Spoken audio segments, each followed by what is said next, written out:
भाजपा नेता सह नेता प्रतिपक्ष बिहार विधान परिषद हरिमत सहनी ने गया के सर्किट हाउस में किया प्रेस वार्ता के दौरान बिहार सरकार पर जमकर साधा निशाना। कहा कि बिहार सरकार द्वारा कराए गए जातीय आधारित जनगणना को बिहार की जनता ने नकार दिया है।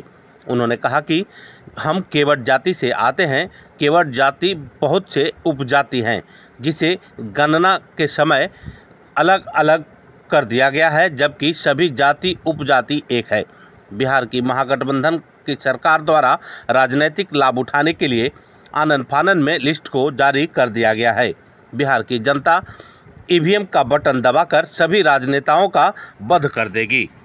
मीडिया कर्मियों के द्वारा पूछा गया कि भाजपा के राष्ट्रीय अध्यक्ष ने कहा है कि क्षेत्रीय दल को भाजपा की जरूरत नहीं है, हम अकेले ही काफ़ी हैं विपक्ष को धूल चटाने के लिए। इन सवालों पर प्रतिपक्ष नेता ने सवालों का जवाब देने से बचते रहे और गोल गोल घुमाकर कहा कि भाजपा ऐसा रणनीति लाएगी कि क्षेत्रीय दल स्वतः ही समाप्त हो जाएगी। देखें ये रिपोर्ट। रूप से जहाँ भी जाऊँगा तो मन में एक भाव रहता है कि समाज में जिस तरह से इस प्रांत जिस वजह से दुखी हो रहा है, कारण तो बहुत है। लॉ एंड ऑर्डर, हत्या, लूट, हर तरफ ये नज़र तो आता ही है। लेकिन वर्तमान समय में ये जातीय जनगणना का जो स्थिति है, उसी के मद्देनज़र अभी हमारे कुछ लोग बैठे थे, तो लगता है, मैंने कहा था कि कुछ VC को देखते हैं कि अपना सेशन पकड़ने के लिए वो बच्चे से एग्ज़ाम तो लेता है, लेकिन आनन फानन में वो रिजल्ट प्रकाशित कर देता है एवरेज मार्क बिठा कर, क्योंकि उसको सेशन पकड़ना रहता है, तो आनन फानन में रिजल्ट निकाल देते हैं। और आनन फानन में रिजल्ट निकाल देते हैं, उसका नतीजा क्या होता है? नतीजा होता है कि कुछ विद्यार्थी है जिसको लगता है हमको डिस्टिंक्शन मार्क्स मिलेगा, दादाजी हमको साइकिल खरीद देंगे, मोटरसाइकिल खरीद देंगे, और कुछ विद्यार्थी है मंदिर मंदिर घूमता है हम किसी तरह पास कर जाए। लेकिन एवरेज मार्किंग के कारण जो पास करने वाला है, जो पास नहीं जिसको करने का उम्मीद रहता है, वो सेकंड कर जाता है, फर्स्ट कर जाता है, और डिस्टिंक्शन पाने वाला मात्र पास होकर रह जाता है। ऐसे में कहीं खुशी कहीं गम हो जाता है। ठीक उसी प्रकार ये जातीय जनगणना में जो अभी हुआ है, और ये कुछ गलती होता है जो अनजाने में भूलवश, और कुछ होता है सोची समझी साजिश के तहत। ये 100% सोची समझी साजिश के तहत यहाँ ये भूल हुई है, अपराध हुआ है। कुछ समाज को तोड़ने का काम किया गया है, उसको बांटने का काम किया गया है। फूट डालो शासन करो का नीति अपनाया गया है। मैंने कहा था सर्वदलीय बैठक में कि हर जाति का उपजाति है, तो मैं मल्लाह जाति से हूँ, मेरा उपजाति है बनपर, तो मल्लाह जाति का है 2.36 और बनपर जो मेरा उपजाति है वो है 0.01। तो आप ही बताइए कि मैं कहाँ हूँ? मैं जिस तरह से उलझन में हूँ, बिहार के बहुत सारे लोग, लाखों लाख लोग, कई जातियां इस तरह से उलझन में है। ये उलझन में किसने लाया? ऐसा आनन फानन में किसने ऐसा प्रकाशित किया है ये जातीय जनगणना को? निश्चित रूप से इससे केवल और केवल राजनीतिज्ञों का मनसा पूरा होगा, उनका मनोकामना पूरा होगा। किसी दलित, महादलित, पिछड़ा, अति पिछड़े समाज को इसका लाभ नहीं मिलेगा, केवल राजनीतिज्ञों को लाभ मिलेगा। इस तरह का षड्यंत्र रचा गया है। लेकिन मुख्यमंत्री जी से जब मैंने कहा तो बताए थे हमारे पदाधिकारी देखेंगे, ऐसे ही इशारा करके पदाधिकारी देखेंगे, फिर से हम जातीय बैठक बुलाएंगे, देखते हैं कि ये क्या कर रहे हैं। लेकिन ये अन्याय हुआ है, पाप हुआ है। फूट डालो शासन करो का नीति अपनाया गया है।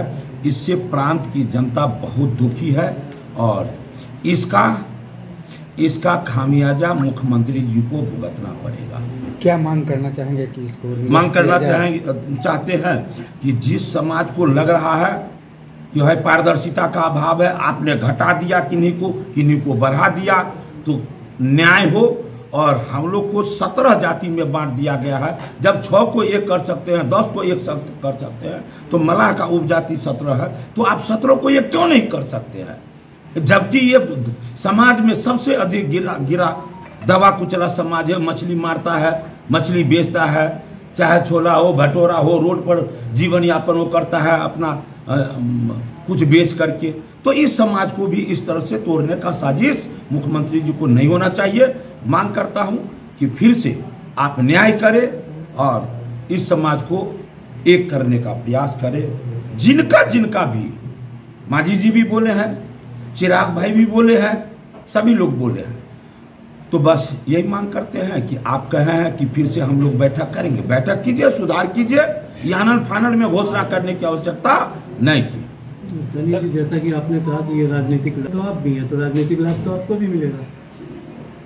अब मेरे कहने का भाव नहीं समझे भैया।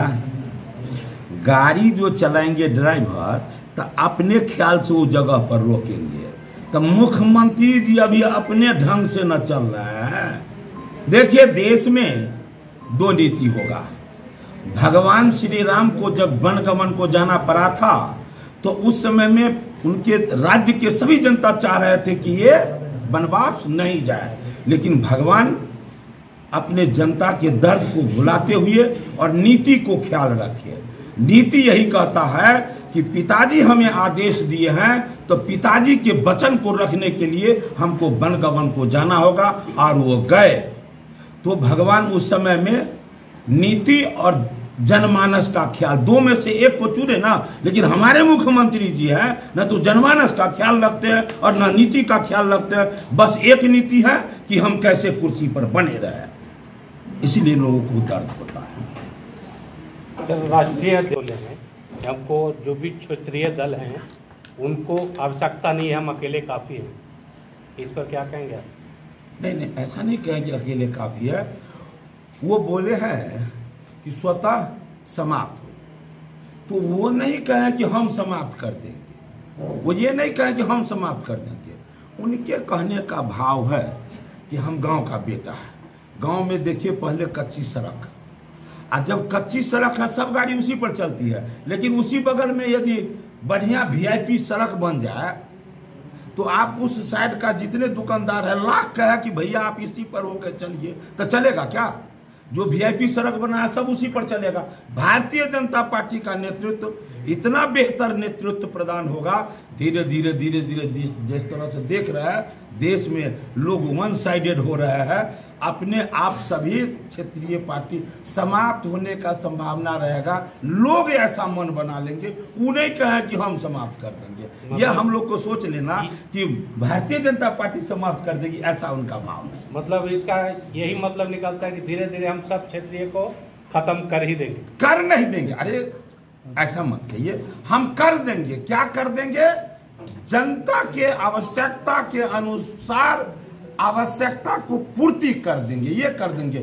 खत्म कैसे होगा वो तो ये बातें तो आप भी कह रहे हैं, हम ये नहीं कर धीरे सबको समाप्त कर नहीं, फिर कह रहे हैं वही बात, धीरे धीरे हम ये नहीं कर रहे हैं। नहीं, आपका भाव वही है। बेहतर सड़क बनेंगे, सर आपका भाव वही है। नहीं, बेहतर सड़क बनेंगे तो वो पगडंडी पर, वो खरंजा पर लोग क्यों चलेंगे, ये मैंने कहा।